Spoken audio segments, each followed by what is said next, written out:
Hey, welcome to the Integrate This EdTech Podcast. We're very pleased to be joined today by Eric Santos. Eric is joining us. He is working out of Chicago, has a lot of different experiences, and we're glad to have him as a guest. And I got a chance to meet Eric at the FETC conference in Orlando, Florida, attend one of Eric's sessions on AI, and took away a lot of great ideas from that. And I'm hoping not just with AI, but Eric's got a ton of experience in a variety of areas, and we'll talk about a bunch of those things during the podcast today. So, Eric, welcome. Maybe you could kind of kick it off for us with who you are and your origin story and how you got to where you are today. Yeah, thank you guys for having me. So, origin story. So, I was an undergrad. I was a business major. I went to University of Illinois, and I spent a couple of years in corporate as a consultant, and it just wasn't doing for me what I wanted it to do for me in terms of fulfilling, kind of fulfilling what I wanted to do with my life. Found that I was volunteering a lot through my organization, and I was finding myself volunteering in schools quite a bit. Uh, and after a while, after doing that for so long and spending so much energy volunteering, teaching kids, I was like, maybe I should just do this. This should just be what I do with my life. So I had that movie moment where I showed up at work one day, busted a U-turn, left the parking lot, went home, emailed my boss that I quit, and joined an alternative certification program for teachers, which, by the way, I didn't know existed yet. Like, I didn't have that plan in place before quitting the corporate job. I do not recommend 1 star. I got lucky. I got very lucky that program was there and available, went through it for a summer, jumped into a classroom that very fall. So it worked out, and here I am. This is now my 20th year in education. When I started, I was in Chicago Public Schools. My classroom technology was pretty much 2 very old computers in the back that I was super excited to put like Carmen Sandiego on so that the kids could relive a little portion of my childhood. If I could have found Oregon Trail, it would have been on. But I think as far as technology, it was that. And then it was my old school overhead transparency machine, which I still held on to some of that paper because I just feel like that's going to only increase in value one day. You guys can invest in gold. The Visa V pens that go with it. Yeah. What's that? And those Visa V pens that go with that. I'm going to hope they haven't dried out 20 years later, but I got them. If nothing else, nostalgia, right? I can put them in a museum. But that was it. I think I remember there was I found out, after 2 years there that I had an email address and nobody really used email. And so there was that was where we were with technology at that point. And I paid $50 for some program that let me do a grade book because all the teachers were just using like paper and pen grade book. And so I was the tech savvy guy because I paid for that $50 grade book program, and it was eye opening. So that's kind of where I started. Origin story in terms of technology. I was a science and STEM teacher. Science, math, and then STEM. I taught a couple years in CPS, moved to Arizona, taught 8 years there, got national board certified, completed a master's in education, came back to Illinois, and was working as a STEM teacher for a year, then transitioned into getting another master's and a tech specialist endorsement so I can go into tech, became a tech coach for 4 years. And then now here I am in my 5th year in the current role that I'm at. So I actually work for a full-time job is working for the Learning Technology Center of Illinois, and we do EdTech training and support and consulting for educational institutions throughout Illinois. Through the work that I've been doing more recently, I've also launched my own consulting organization called Better Teaching. I've actually had the betterteaching.org domain for like 10 years. But it finally came about where it's like, okay, this is the time. Now we're going to actually use this thing I've been paying for. And so that's gone well. So through the LTC, I do work with any educational institutions in Illinois. Through my organization, I serve clients who are not educational institutions in Illinois or schools that are outside of Illinois. So that's kind of the differentiation there. But that's my origin story of going kind of the fast track of how I went from a business major to being in the classroom to being in technology. I think I figured out midway through my career that 1, I was pretty decent with tech stuff. And 2, the real important thing to me was that the tech was a great foot in the door to make my teaching better and to make my students' experiences better. And so once I figured that out, like it kind of became natural that I wanted to go from like making my student experiences better to broadening my reach and trying to help as many students as possible. And that meant serving teachers, serving schools, and like broadening my role so that I could hopefully broaden that impact as well. That's my origin story for me. I can also give you, since we met at an AI training, I can tell you my AI origin story, which is kind of interesting as well. So I obviously when ChatGPT dropped, what is that, end of 2022? November-ish. Yeah, something like that. ChatGPT dropped. There was also like, image generators that were really low quality at that point, but still mind blowing. And so I was tinkering with that stuff, but I don't think I fully grasped where we were and where this was about to go quite yet. But I had a feeling like schools are going to be interested in this. My introduction to actually having it thrown in my face was I teach college courses for educators. So I teach teacher certification courses, the same ones I would have taken when I was transitioning from business to education. And I had a student who was just turning in things, man, that Turnitin was not catching any of the plagiarism. And it just was very clearly not written by somebody, but by this student. And you can just tell, as a teacher, you can just tell when you're like, this is not natural. This is not right. But I couldn't catch them because I'd copy paste it into Google. I'd run it through Turnitin or Grammarly. Nothing. It's like original work. And so we have these weekly meetings where all the professors get on and talk about what's going on. And I'm usually kind of quiet in the background. But one week I was like, you know what? I actually have a thing to ask you guys about. And I explained what was happening. And I'm glad I did, because 6 other professors were like, yeah, that's happened to me too. It's happened to me too. Like, where are they getting this from? And someone suggested, well, maybe they're hiring they're hiring out a service to write their essays for them. And someone else was like, I think this might be AI. And then my ears perked up. And so figured out that that's what was most likely going on. Of course, at that point, schools were not on top of this at all. Universities, as far as AI policy, that wasn't even a term that was in anybody's mind. It's really, what do we do? We don't have a policy for this. So that was my very organic introduction to AI. It's kind of funny because at that point, then I became like the Lorax. Like, if you're familiar with that Dr. Seuss book, like always advocating, I speak for the trees. I was like, I speak for AI. Schools, pay attention. This thing is here. It's coming. It's going to be an issue.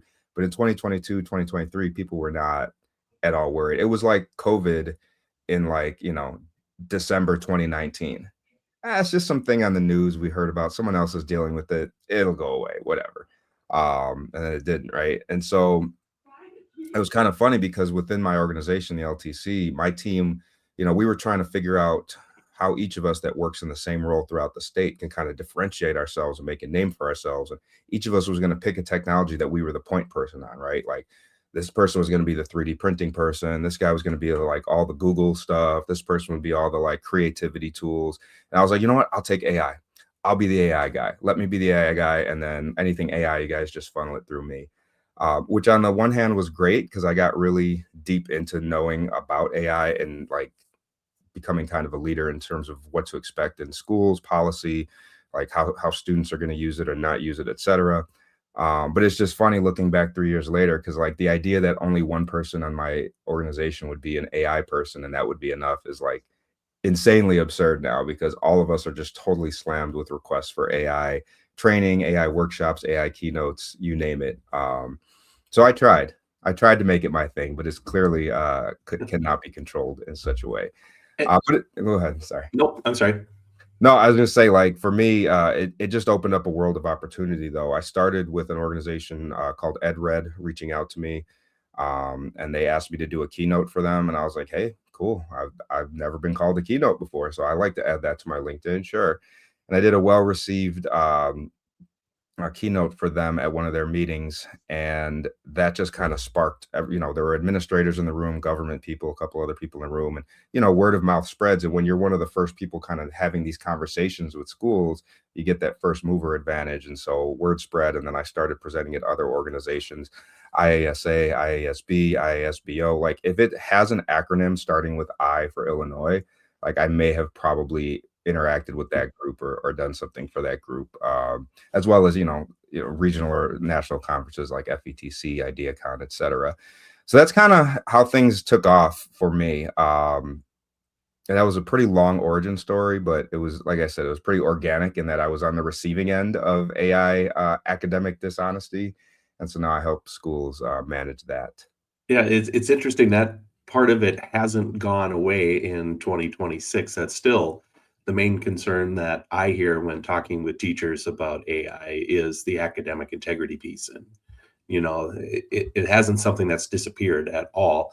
But I'm kind of interested by a lot of the things that you started off with in that origin story piece. But when you look at the positions that you have and the couple of different hats that you wear, whether through the LTC or through your own organization, Better Teaching, one of the things that I think is still important, and in AI, like you had said, you can't just be the AI guy. AI has just kind of become part of everything. And I know every conversation that David and I have seemingly had the last year or so, there's been AI that has definitely been a component of those conversations, which it naturally just, I think, leads itself that way, right? But I think the part that I'm kind of curious about here to get your perspective on here is when we start talking about whether it's AI implementation or whether it's 3D printing. We'll talk about it a little bit later, I think, as well, or whether it's some other tech integration piece. One of your focuses is on the smart, intentional use of technology, right? And I think we've all kind of fell into that trap where we try to put the tool out in front of the learning, and it really doesn't work well when you do that. So I just kind of want to hear your take on that a little bit and what you mean by that smart, intentional use. Yeah, well, I think you hit it right on the head talking about putting the tool first. I mean, the tools and the fun things they can do can be engaging and they can definitely be a lead in. But the cool factor can wear off. And with any tool, with anything that you try just for engagement, there's always going to be kids that still aren't into it. I mean, I was part of that wave that maybe started, I don't know, let's say 10 years ago, of like everyone should learn how to code, and computer science was pushed heavily in schools and kids are going to love this. And there were just kids that just didn't love it. Even when you made it game based, even when you made it like block based and simplify, they're just like, meh, I don't really want to learn this. And so if you go to the tool and you go to the cool factor and don't incorporate the why early on and get that buy-in early on, those are the kind of results you'll sometimes get. For me, and this is why I named the organization Better Teaching. It actually started as Better Teaching with Tech. And the idea for me is just using technology as a way to do things better, faster, easier. But ultimately, it's all about the learning. It's all about the experiences. I think a lot of people have in their personal lives the mentality that experiences are better than things. If you're going to spend money, you'd rather spend money on a great experience that lasts you a lifetime, go on a trip, etc., than to just accumulate things, right? And I think the same approach is necessary in the classroom. The classroom experience is more important than knowing things and knowing stuff. Doesn't mean they shouldn't know stuff and know things along the way, but if there's no end in mind and there's no experience they're getting out of it, they won't remember it as well. And it just becomes knowledge for the sake of knowledge because the teacher said so, right? So give them opportunities and a reason to know stuff and to learn things, and then they will, because emotion is a part of that as well. The term SEL is thrown around a lot now, and I think sometimes we think of that as a separate thing from education, like, oh, there's academics, and then there's SEL, but that emotional piece is so huge. I mean, having taught in the South Side of Chicago and teaching kids who are coming from homes where things are, there's trauma that they're dealing with, there's stress that they're dealing with. And, the brain science is pretty clear. When you're in a fight or flight state, you're not in a state to be learning. And so I think, taking that down a notch and just saying in a classroom, you have to create a situation where students are emotionally connected to what they're learning on a positive note is only going to make it more memorable for them. And they're going to be able to retain more. So what that's a lot of philosophical. What I'm actually talking about is I'm a huge fan of project-based learning. Anything where we're giving students authentic real world problems to solve, anything where there's messy, imperfect outcomes where there is no one right answer, and there's multiple answers and multiple paths to success. I think using technology to help students be more creative in their solutions and share publicly. I think that's the part of project-based learning that gets forgotten about. It's not just doing a project. The end goal of a true project-based learning experience is they have to share it to a public audience. And that audience doesn't have to necessarily be the public, although it's so much easier now with tech, right? Like they can make a YouTube channel, they can create a podcast, they can broadcast. But even if they're just presenting to the class across the hall, so it's somebody outside the four walls of that classroom, it gives them purpose and it gives them a sense of pride in what they're creating. So I think for me, the why behind using tech and the intentional use is all about what are the experiences that we're trying to create for students so that those 180 days of school or whatever are very worthwhile 180 days and there's no wasted time. Does that mean every day is going to be a mind-blowing like NASA project? Of course not. Like there has to be knowledge building, there has to be, formative assessments. There's other things that have to happen, but they can happen in the context of a bigger project. I'll give you an example. Like years ago, I remember when I moved to Arizona, I had to teach. I found out two projects that I had, I'm sorry, not projects, two topics I had to teach that were in the standards were soil and rocks and minerals. And let me tell you, those are two topics I'm super excited about now. But, at age 27, 28, having come from teaching, math and science on totally different topics here, soil and rocks and minerals for 16 weeks, man, I was like, how do I call in sick all 16 of these weeks? But again, project-based learning kind of saved the day there. So we took this soil unit that really dug into the pH of soil and the macronutrients, et cetera, micronutrients. And we turned it into an entire project where the students had to build a school garden. And so then it became the challenge of how do I take this end goal, this very worthwhile, real, authentic, community-based end goal and backwards plan and use tech to make it something they can accomplish. So they still had to learn about soil temperature and soil pH, and they still did experiments testing different soils and how well they retain water, how well they retain temperature, et cetera, et cetera. They still did all the learning along the way, but it was always connected to we have to build this garden. We have to know what we're talking about in order to build it and not have it just like, start and then fade away in 2 weeks. And so they were really engaged. They had to learn about then more community-based things like urban gardening and vertical gardening, hydroponics, et cetera, et cetera. They're into it. And then we use technology to have them, sketch out ideas and we incorporated math to have them figure out the exact dimensions that this garden had to be, figure out in school where it was going to be. They did use presentation tools and video creation tools to make their pitch, and they had to actually pitch it to the administration. And the winning team, like the principal was so on board.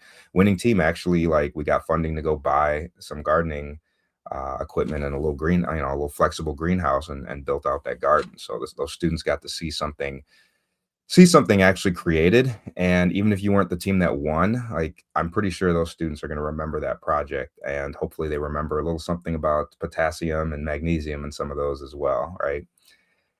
So that's my big thing, is just finding big challenges for students to solve and making it meaningful and giving them the why. Yeah, I think that's really interesting is when I listen to you talk about that from the perspective of better teaching. I hear you focus on things like relationships first. I hear you focus on things like creating experiences for student learning with project-based learning, or things that are going to really bring students to a real world problem to solve and to share with others, right? And then after that, you talk about technology. And then what role technology can play in helping get to, the best outcomes for those students as possible. But I'm kind of wondering here, do you ever get, a district or an administrator that comes to you and says, hey, my staff is going wild about tool X. I want you to come and I want you to talk about tool X and share everything. How do you then try to, and if that does happen to you, how do you try to gently lead that administrator into focusing on what really matters? Yeah, I mean, that's a tricky conversation. And it definitely does happen, especially with the AI stuff now. Like there's some really cool tools out there that do good things. I think it always comes down to asking the same question I just talked about with that project. And that is why? Why do we love this so much? What are they excited about? And digging into what it is. Is it because it's a faster replacement to the things they were already doing? Or is it because it unlocks them able to do things they weren't doing before? And we have conversations about SAMR. SAMR still applies, right? Like there's definitely tools that just make a faster worksheet, right?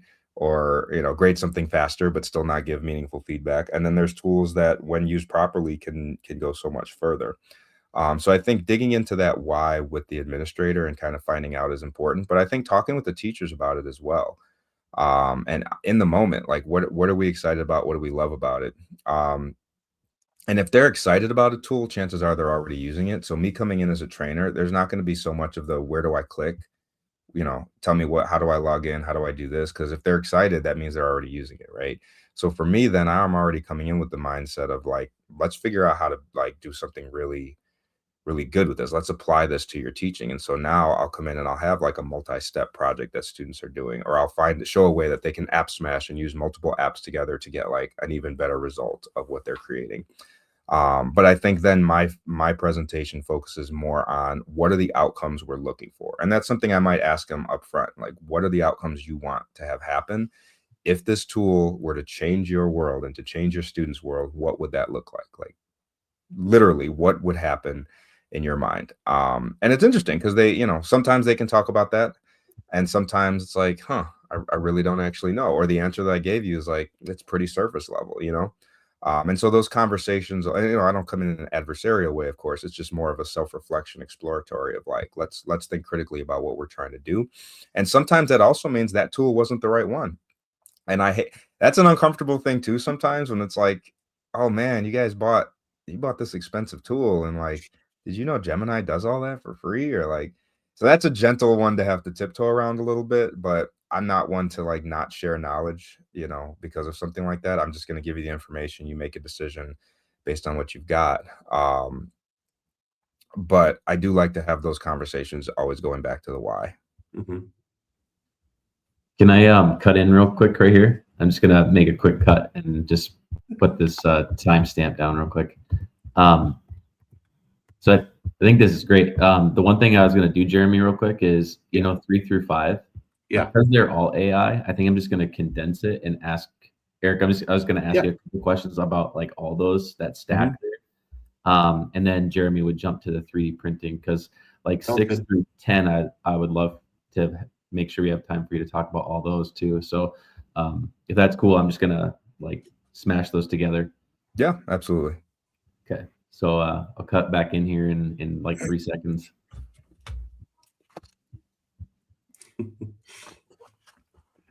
So Eric, as you were talking, like one of the things that you were mentioning is with like getting everybody on the same page as tools as tools go, and you have teachers, like Jeremy said, coming to you and asking about them. One of the big things that we're seeing, obviously, is this mad rush of AI tools, right? Like we have, everybody knows that we had people using AI before there was any policies or anything in place.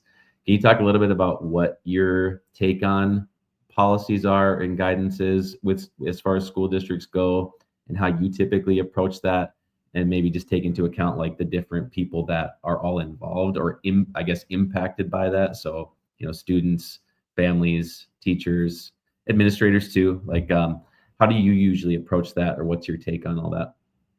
Yeah, there's a lot there. And in terms of stakeholders you just mentioned, obviously it's teachers, staff. I make sure that we mention the non-teaching staff.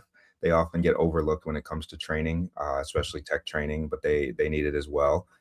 Students, parents, board members, right? So you talk to policy. So in Illinois, at least, when we say policy is more like board policy. And so our school board association has put out a policy that school districts can adopt related to AI. But then districts still have to develop their own guidance. And so guidance is what like guides the day-to-day use and the nitty-gritty, right? I think all of those stakeholders have to be involved in various ways. One of the things I start with admins is something is better than nothing at this point. If in 2026 you still have not started any training, do not have AI guidance, have not had conversations, start those conversations. It's okay in this case. Sometimes we want to have everything like well thought out, every T crossed and every I dotted and ready to hand off to the staff. But in this case, one, that's all going to change a year from now when the tools shift and things change. And two, teachers want to know, parents want to know, that you're thinking about this and that you're making progress and that you have something started in terms of guidance. And I think all those groups should be involved. And so rather than wait until you have something perfectly polished, let's just start talking about it, because kids are using it. We as teachers are using it. We didn't ask for this technology, it just showed up. It's one of the most organic like technology adoptions that's ever happened, right? So to just not talk about it yet is doing everyone a disservice and maybe sending the wrong message. So I start there with like, hey, let's get that conversation going. Generally, the route we go is starting with training admin and just making sure they're up to date on what are the tools and what can they do, what direction is this all going, what is industry saying, right? Because we're making students college and career ready. What are the next levels up saying that we should be doing? And the short answer is leaning into it, leaning into the use of AI. Because we've probably all heard it before, like it's not AI going to replace people, it's people who know how to use AI replacing people who don't know how to, right? So we start there with making sure admin has the mindset that they need, kind of helping them expose for themselves what their opinions and feelings are, because what you feel about this technology is going to direct how you guide others and how you talk about it to others. So we do a lot of work kind of getting those thoughts and discussions out there. From there, we try to come up with a popular analogy as the stoplight, but you can use a variety of different visuals or approaches. Essentially, it's your reds are things that you don't want AI used for, greens are things you always want AI used for, and yellows are like, yeah, maybe, but with this guidance. And from there, you start building out like, what does this look like for us? We spend time looking at the mission and vision statement for the district and their strategic plan. And the thing with that is a lot of times they, sometimes they're very short and sweet and meaningful. And sometimes they're like the mission, vision, and strategic plan is like a 2-page document of an introduction with what sounds like a lot of buzzwords. I know what they mean. We know what they mean, but what does that look like in practice? So we start digging into that and seeing, how does AI use play into that? Do you want AI? Do you have an AI philosophy that aligns with what you say your district philosophy is? And I think that work is important in terms of just even without AI, are we practicing what we're preaching as a district? So if you say that you value creative, lifelong learners who are out there, changing the world and solving world issues, but does how we spend our PD time and our staff meeting time reflect that? Is what we're evaluating teachers on reflective of that? Let's look at the initiatives, the anywhere from 2 to 27 initiatives that we're taking on this year. Do those initiatives also send the message that this vision statement is what's important? Because sometimes there is a misalignment. We talk about creativity and innovation and problem solving, but we spend every staff meeting talking about test scores, right? Or talking about things that don't really align with that bigger vision that we're talking about. So I think starting there is important, because then until you've got that aligned, it's hard to bring in AI as a component of that as well. A lot of districts do portrait of a graduate, what they want their students to look like and be able to do, and skills by the time they're done. So we talk about, how does AI play into that as well? I think once we've gotten some of that work done with the admins, we like to go in with staff and just a combination of training and kind of alleviating fears, giving them chances to see how the tools can make their life easier. And it's really two different routes there. It's efficiency in what they do, and then personalizing learning for students. And then giving them a voice and giving teachers a chance to talk about what they're concerned about. Everything from obviously plagiarism, academic dishonesty is one of the first things that comes up, but also things like, hey, resource usage. I'm concerned about the amount of water and energy this is using. I don't know that I feel comfortable using it. And just having that conversation, I think, is important. The more we can give teachers something to work with early, even though I say make them part of the process, communicate that this is going to be a moving target and things are going to change. I think having some easy wins for teachers, like, here's our basic AI guidance. Here's a couple of statements you can put in your syllabus now so that it's clear. Here's a letter you can send to parents about this, or here's a couple of choices of things depending on how you feel about this, the use of AI. You can choose this. I think those are all good processes, rather than making each teacher or each team kind of figure it out on their own. Giving them some of those up front is helpful. So that's kind of the big high level of how we start approaching that. I also recommend, talking with board members. I can tell you, board members, they may be in education, they may not work in the education field, they may not work in tech fields. So they're going to have a very diverse set of opinions and experiences with AI. I can tell you, like, just from talking to a variety of board members, um, that and just talking to people in general, a lot of times educators are not at the forefront of the new technological advances. Sometimes things take a while to make their way into schools, and we're a little behind what's going on. AI just seems to be one where people in education are ahead of a lot of other fields, non-tech fields, I should say, in terms of their AI use and adoption and what they're thinking about, just because it showed up and it immediately impacts us so much. And so when talking to board members, we have to remember they may not be always at the same technology adoption point that we are. They may be slightly ahead, they may be slightly behind, but those conversations have to happen, so that they understand what's going on as guidance is being developed. And I think one of the things that you mentioned that I really like is just the community outreach part. We've, like, our organization and our different trainings on AI, we've started to have a lot of conversations with schools that we work with, about the possibility of getting in front of boards to just give them a baseline understanding of what AI is and how it impacts education and impacts their school district. And then another conversation that's come up too is getting in front of parents and maybe it's like opportunities at a back to school night or something like that, where you can try to fill parents in that don't really have an idea of what's going on and what's out there. If for you, as you've talked with different folks and you've maybe led some of those, what has been the things that you think are really important pieces to mention? So let's say you had a group of parents in front of you right now for a school district. What would you say they need to know? Yeah, I think there's two routes to parent engagement. I think they're both important. One is communicating what the district's policy is, what the school's policy and teachers' policy is, and what they can expect, and what are the do's and don'ts in terms of AI use. I think that's hugely important.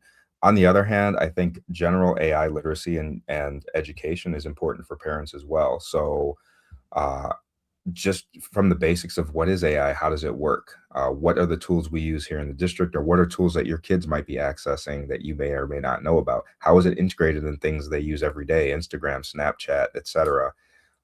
So I think that background education parents find helpful. I've done a lot of sessions with parents where it's kind of more of a community event.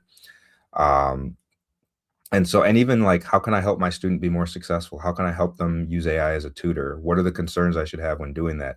How do I teach them about AI so that they don't end up developing an unhealthy relationship with one of the many chatbots that are out there, right? Like, can be super helpful for SEL stuff, can be super helpful for emotional support in some cases, for sure, but also you can cross the line into a dangerous territory. And there's plenty of news stories out there about exactly that. Not you leaning on it as if it was a real therapist, etc. Those conversations, parents appreciate that because it's something that's a little harder for them to wrap their mind around. So I think those are the two big routes that I like to go: is educating them on the school policy, and then educating them just in general on how they can use AI and how they can keep their kids safe using it as well.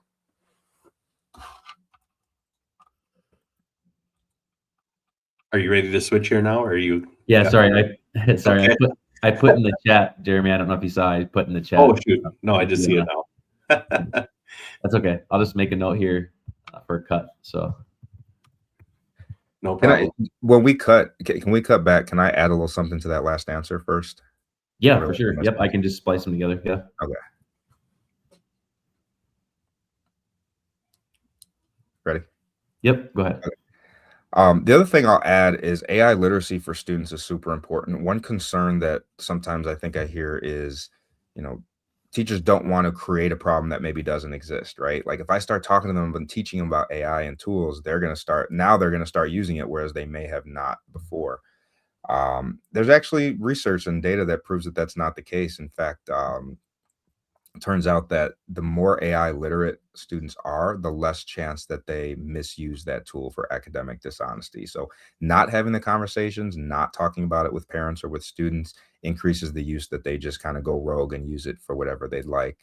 I think kids are naturally skeptical and cynical, so it can be a good lead-in to talk to them about like AI generated content that's online on social media. They love picking out when something's fake or not real. And so I think that's more important than ever. Media literacy is hugely important. It used to be that a picture was worth 1,000 words, right? A video or a picture was your proof that something actually happened. And now with AI, that's not even true anymore. So getting those conversations going about how to interpret and evaluate what they're getting out there in the digital world is very important. Yeah, it is definitely true that that's the case, and ignoring it doesn't make the problem go away. I think we've seen that in education with other different, more sensitive topics, that if you just avoid them as a topic of conversation, it's probably not helping anyone in the long run, right? I could list off a lot of different ones here, but I kind of want to pivot and switch directions here a little bit, and get into talking about 3D printing, because that is definitely something that I'm seeing creep into different classroom spaces, and definitely within the STEM realm. But I was at a school recently, maybe about a month ago, that was doing just a fantastic job of incorporating their STEM curriculum across different bands of classes within their building. And it was really great to see. And it was great to see how they were incorporating 3D printing design as part of that. Why should a school look to embrace technology like 3D printing? Yeah, I mean, the thing is, once you dig into it and actually get using a 3D printer, you ask the question the other way, like, how can we not use this for every single thing? I think the idea that I talked a lot about real world problems. The idea that you can just create a thing that didn't previously exist and make it look however you want is the ultimate problem solver, right? Like if you took a walk through my house, spoiler alert, this background is not actually my house. That's not a 3D printed piano back there. But if you walk through my house, there's like all kinds of things hiding in plain sight that were little tiny solutions to problems, and I 3D printed a solution to it. So there's the obvious connections of STEM, so math, measurement, and angles and all that kind of stuff to be able to design something. And then the engineering piece, of course, going through that engineering design process of I see a problem, I brainstorm solutions, I can do the sketching, and I think the intentional use of this is like, let's not have kids just start printing off stuff without a few steps in between, right? It's the process over the product. This is the ultimate example of process over product, because you're literally creating a product with that printer.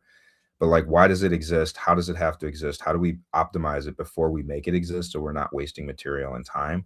So like having kids sketch, having them make out paper or cardboard prototypes first, having them discuss their designs with other and get feedback. That's the real where the money's made right there, is like having them do that iteration of planning, building, testing, etc. And before they even actually make the thing, right?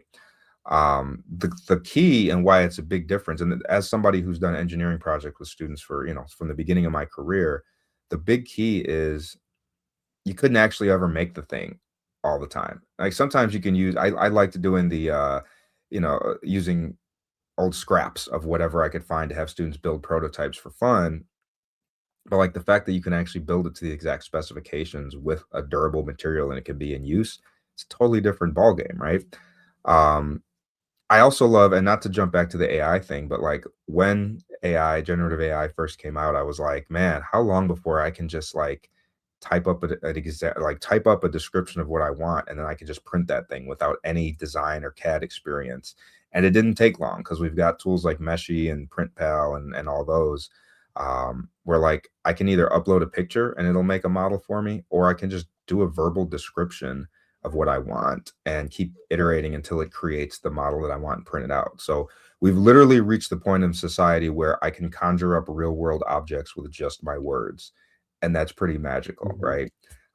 So yes, there's the engagement, excitement factor from kids, but even that, like I said earlier, wears off.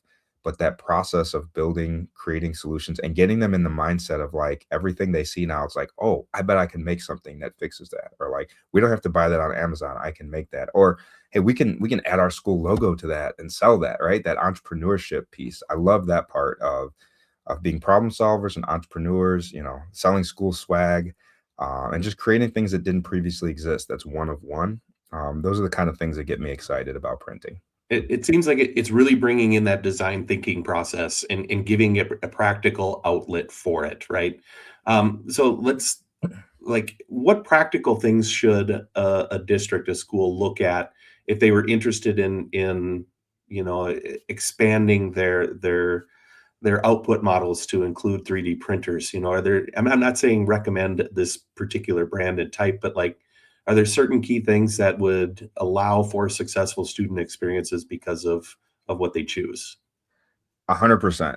And the number one thing I say to anybody, any school person at all who's excited about 3D printers is, please call me before you hit the purchase button. Please call me. I don't want to name names for or against certain brands. I don't want you guys getting sued. I also don't want you guys giving out free advertising, right? But I will say there are certain brands that were first movers in the school environments well before most schools were thinking about 3D printing. They got in and sold to education clients. And the thing is, if I'm an administrator and a decision maker and I don't know anything about this tech and I'm like, hey, I would like us to get into that, what do? I call the administrator down the street at the other school. Hey, what did you guys buy? Okay, cool. Because let me tell you, researching 3D printers is an overwhelming task from the beginning if you're starting at the beginning. AI can help with that, of course, but there's still decisions that need to be made. And so what tended to happen is, hey, I heard so-and-so at this district bought these. We're going to buy them too. And the problem is, years later, not only were those printers not the best quality, they didn't keep up with the emerging technology, and they're expensive to maintain. They need proprietary parts where you keep going back to that same manufacturer to have to buy an expensive replacement part. And they don't really understand education and how their machines are used. And they're not tailored for a teacher who's got 30 kids patiently waiting for you to hit print and then move on to the next thing, right? So be very careful about just buying what you heard the school down the street had or what you previously bought even 3 years ago, because in the last 5 years, the 3D printing industry has had a real renaissance in terms of interest, the quality of the technology, the speed, and the ease of use of the software. And as a result, because of the competition, the costs have gone way down. So the amount of money that used to back in the day get you maybe 3 printers, now you could probably get a whole fleet of a dozen or more that are good enough quality. That said, I mean, there's a couple brands I tend to recommend. But the main things that I look at when recommending, even within a brand, which model to get, is one, always going back to the why. What are you using them for? Mm-hmm. If you just want them for the cool factor, we got to dig in a little more before I recommend anything, right? I start with also saying, how many kids do you have? How many do you want printing and how often? Because one printer, even for an elementary classroom of 20 kids, you're going to be struggling to keep up with all of them wanting their product.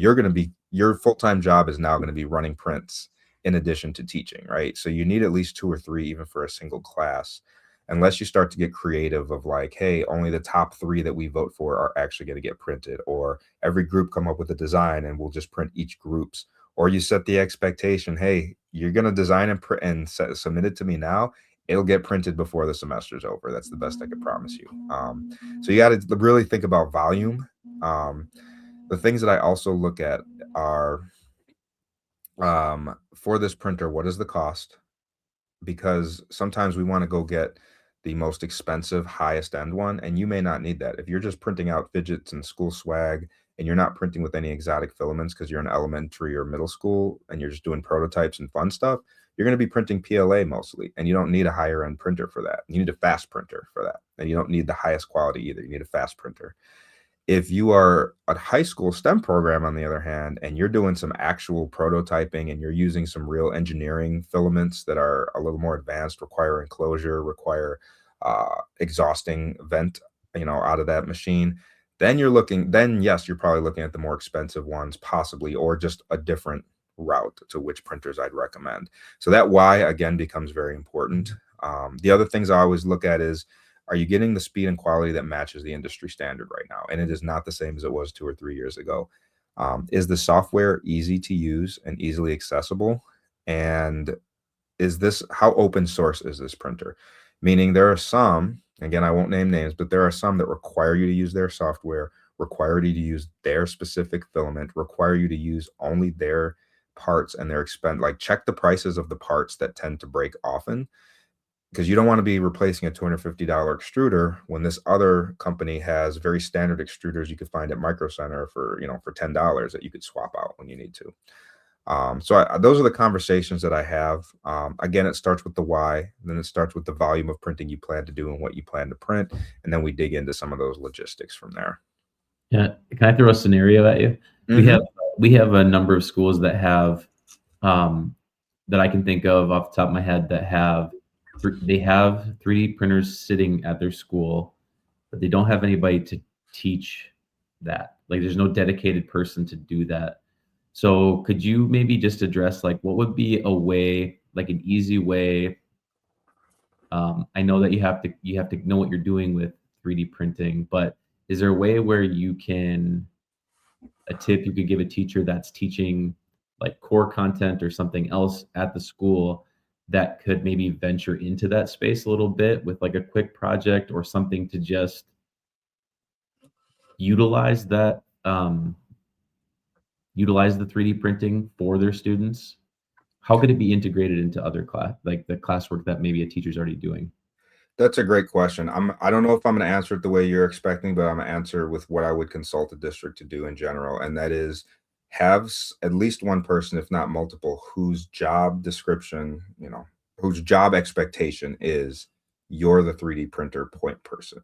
And the reason I say that is some schools get into this technology and others because one really motivated, really dedicated, gung-ho, go get them bleeding edge teacher is into this and is willing to spend hours and hours learning and manage it and do all the heavy lifting, right? And that's awesome. But then that teacher leaves for another district, right? Or that teacher has to go on paternity or maternity leave or whatever. And now the program stops. So like in general, my advice is try not to build a program around a single person or like one single teacher, especially if you can get a tech coach, a tech director, even your tech support team, and they're the 3D printer people, it's going to make it a lot easier because teachers are tight on time. They already have a million things in their standards they're trying to fit in. So trying to ask them to try new technology, even those who are willing to give it a try, the amount of learning curve that can be involved with printing can be a deterring factor, right? And I say can be because it's very possible a teacher goes in, runs a ready-made project, hits print, they all print perfectly and everything's fine. And they're like, this is easy. But that same teacher might go in and have a totally different experience because there's so many little things you don't know till you start digging in and actually using the tech.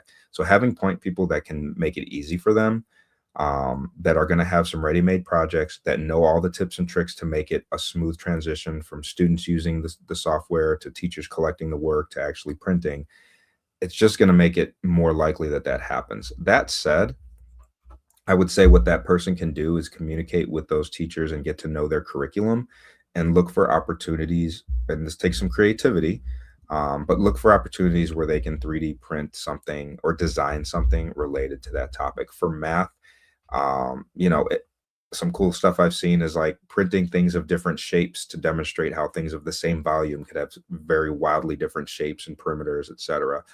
For social studies, it might be printing artifacts or not just taking something they found online, being like, oh, I'm going to print this artifact from this culture, but like design something that shows that you understand symbolism in this culture and design an artifact that they might have actually used, right?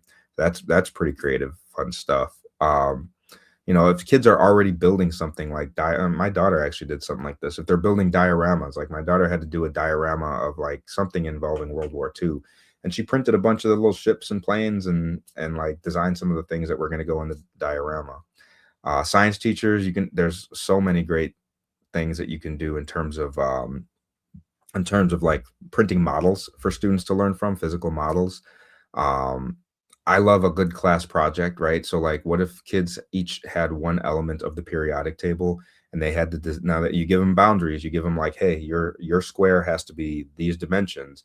But within that, you design something that represents that element of the periodic table. It shows information about the periodic table element, and it shows what is actually made in the real world out of this element. And now we have this like mosaic of different ideas where students have learned about their science topic, but they've created a real thing to represent their learning. So it's just about getting creative about how students are demonstrating their learning. Something I've done some work with that's been really interesting to me is using 3D printing for accessibility. So if you go to any site that hosts STL files, 3D print projects, and you search up accessibility, you'll find all these amazing tools people have made, ways for people with motor challenges to be able to open pop cans or turn doorknobs or turn keys. So like these little plastic attachments that make that much easier. Writing supports for students who have a hard time gripping a typical pencil. I've worked with an organization that provides services to students with visual disabilities. So being able to 3D print a Braille calendar or Braille key tags for their keys at home, tactile maps of their neighborhood with their house like identified on the map. Just such cool stuff that bridges that divide for students who might struggle in a typical school environment. Yeah, so what other, like thinking beyond even 3D printing, but still within the STEM or STEAM area, what other things excite you about that realm? Is it like drones or makerspaces? Like what other things, like can help, energize that learning experience for students? Well, you mentioned drones, so you're batting 1,000 here. I'm a big drone nerd. So I mean, I love robotics and coding in general, something that I taught when I was in the classroom, as well as a tech coach. Drones are like, I run a session called Drones for Creativity and Computer Science because I think they hit both.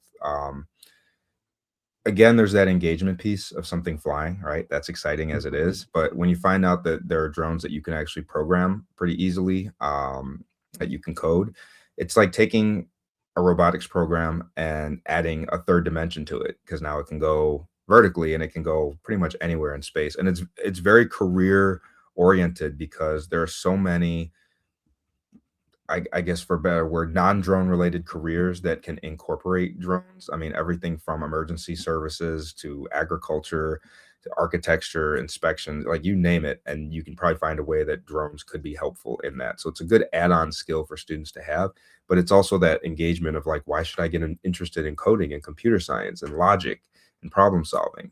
So I get really excited about that. I honestly get more excited about the multimedia piece. Personally, as much as I love coding, I love the idea of being able to see a perspective that most people don't get to see, whether it's just your neighborhood, or, I live in Chicago area, so there's some great views of the city, great views of architecture. We have amazing sunsets on our skyline and our lakeshore, right? So like, but taking that and saying, I'm going to get this creative video or this creative shot that nobody else has, right? That even AI can't necessarily fake, because I have this perspective from this height, from this angle, and building it into a multimedia project. I love that idea personally. And it's just another opportunity for students to learn about photography and filmmaking and digital editing and storytelling in a creative way. Are there practical, logistical, maybe even legal things that a teacher would need to be worried about if they were considering adding drones into their curriculum? 1,000%. Yeah. Don't fly over an NFL game. Let's start there. Don't fly over an airport. No, there's a lot of rules that you have to know. When you're outside, when you're inside in a covered, like in a building, the FAA has no jurisdiction there. It doesn't mean it's the Wild West. There are safety concerns and, in terms of flying near or over students. But when you're outside, there's a few basic rules to know. One, you have to understand airspace. You can't go over 400 feet anywhere. If you're a certain distance from airports, stadiums during, before, after games, if you're near certain historic areas, you can't fly there necessarily, or you have to fly at a lower elevation, or you have to get clearance from the FAA to fly there. So it's just helpful to know some basic apps that you can use to like check the airspace, check for temporary flight restrictions, like someone important's in town, or there's some operations going on in your area that usually the airspace isn't restricted, but this week it is. You should know that and check that so you don't get a visit from a law enforcement agency. So those are important, but also safety things like not flying over people. Even in terms of, a lot of times people get in trouble with drones. It's not even a drone related violation. It's a public no-no that you committed with a drone. Like you're flying in legal space, but you're really close to your neighbor's property to where they could be concerned about privacy and like looking through the window. that's not a drone rule, but it's like a societal etiquette type of thing that you could get in trouble for, stuff like that, right? And then not flying over crowds, over cars that are moving with people inside of them. So those are some of the concerns. Obviously, some of the drones are so good they essentially fly themselves. So like maneuvering in space is just the thing you practice and learn, but they're fairly easy to use nowadays. It's just a matter of the legal use of them. So we're talking about drones and how they're going all over the place, and you can fly them around different spaces. So for the next part here, I'm just going to box you in a little bit. So I'm going to put you inside of a room. So you're inside of a makerspace or STEM lab. What are the things that are going to make that space effective? Like what things would you include so that it's not just a room filled with stuff, but it's like meaningful things that maybe they'll complement each other, or at least provide a variety of things that kids can get into, that teachers could use, or someone in that space could use. What would you do with that room? Okay, so I'm again going to answer in a way that's probably less exciting and not what you're looking for yet, but I will get to the fun stuff. But I do consulting on how to build makerspaces. I've built several as a teacher and as a coach. And where I always start again is with the why. And so before we even talk about all the cool things you want to do, I ask questions like, what do you want students doing in this room? What does the final project look like? What do the skills look like that they're working towards? And that's going to dictate what we buy. Also, who's in charge of this room and how do people access it, right? If you build it, they will come. That it doesn't work that way, right? Like if you have a room that's only available during school hours and there's no after school or before school, then you have to figure out like who's in charge of that space during that time, and like teaching teachers how to use it. How do teachers sign up so that two don't sign up for the same space at the same time? Who's responsible for checking inventory and ordering more, and like managing the actual physical items and cleaning up the space and prepping it? Like, is that all on teachers, or do you have a point person who does that? Does that point person have the bandwidth in their schedule to take this on, assuming every teacher decides they want to do something? Do you have a physical space that's not used by anything else so that it's available? If you're going to do before and after school, who's managing it? Who's getting paid to do that? Because not everyone's going to want to volunteer. So like there's all these logistical things that a lot of times schools don't get into. And I've made the same mistakes, which is why I have these conversations of like, hey, we'll just build this awesome thing, stock it with toys, and everybody will come use it. That's not necessarily the case, right? So I start there with like the who, when, how, and figure out the logistics of how this is going to work. And do you as a school and district have the logistics in place and have the support for teachers going in here and using this? Do they believe that it's okay for them to step away from their curriculum and go in here and use this space to address their curriculum? Is that culture in place? That can take time. It can take years to build that kind of culture where people are comfortable doing that. That said, assuming you've got all of that down, what are the things that I want in my space? Obviously, I want 3D printers. I love a good laser engraver. So, and I think, Glowforge and similar ones like that, not to shout out brands, but like that's one of the go-tos, right? Xtool is another great one. Anything that creates, I love Cricut machines. I love those because as much as I love my 3D printing, those are much faster technologies to create things right away. They're a little more expensive. But a 3D print, like, I'm actually like, I got one eye on my printer camera right now because I'm printing an 11-hour print that's essentially just a box. Whereas like carving that out of wood or engraving that out of something would have taken, a matter of minutes maybe, rather than 11 hours.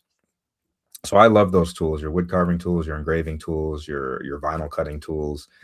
Those are the creation tools. It also, though, is grade specific. So like if we're talking elementary, we need some tactile things. Legos. Love me a good box of Legos for creating things. Simple things that teach circuits like snap circuits and squishy circuits, stuff like that. There's a lot of great robotics tools out there. You've got your Ozobots. There's probably some more than I can name. Spheros, those are popular. All of those are things I love. Drones, I don't necessarily need the drone in the makerspace. Like that can be its own thing, but it could be a part of the makerspace as well. If you're taking a multimedia approach, in which case multimedia, you might have a green screen, you might have a podcasting recording studio if you have if you have space for such a thing. So I think all of those toys are fun, but it's hard to fully answer that until I know, what are your goals?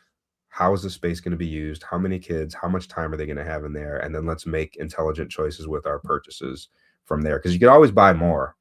You can't return stuff a lot of times, right? We can always expand. It's a little harder to contract things back down. Cool. I know we're coming up on an hour here, David. I don't know what are you feeling like you want to do here? Yeah. Well, Eric, do you feel like you answered like 9 and 10 fairly well, or is there anything else you want to mention?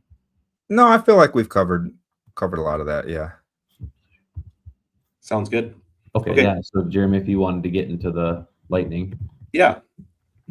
So Eric, one of the things we end our conversations with is what we call our lightning round here, right? It's a few questions that we just kind of sprinkle in.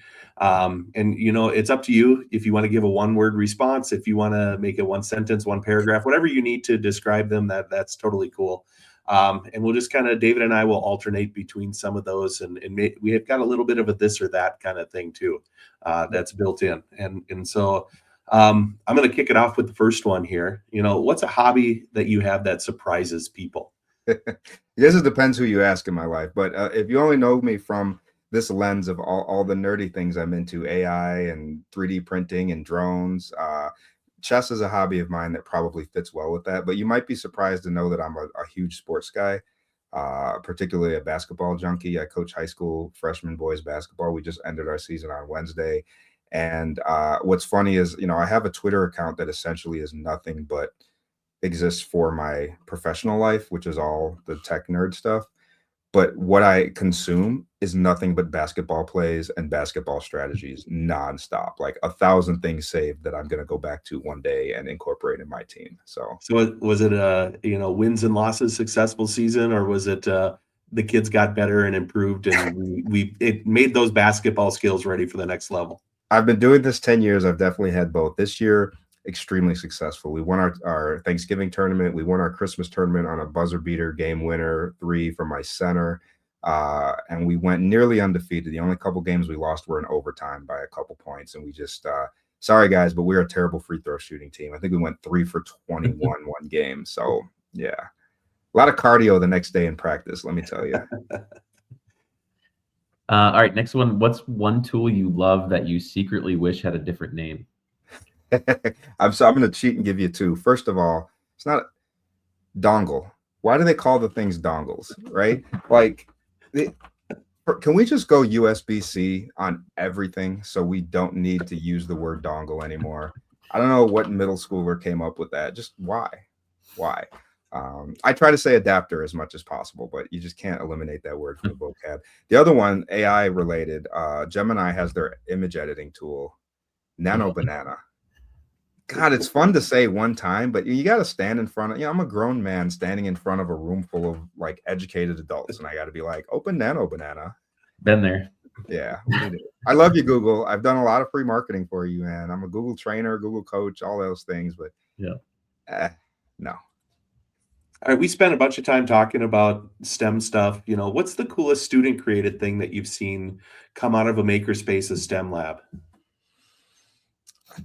That would be hard to pick one thing. I mean, I'm partial to that garden project I mentioned earlier. My students created that garden. There's a teacher near me.